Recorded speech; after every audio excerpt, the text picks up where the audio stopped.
यंदा श्रावण महिन्यात 4 सोमवार आले आहेत. प्रत्येक सोमवारी विशिष्ट कामासाठी शिवामूठ वाहायची असते.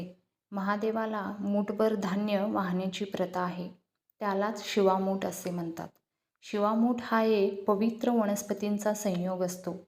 श्रावण मासात येणाऱ्या 4 सोमवारी 4 प्रकारचे धान्य शिवाला अर्पण केले जाते.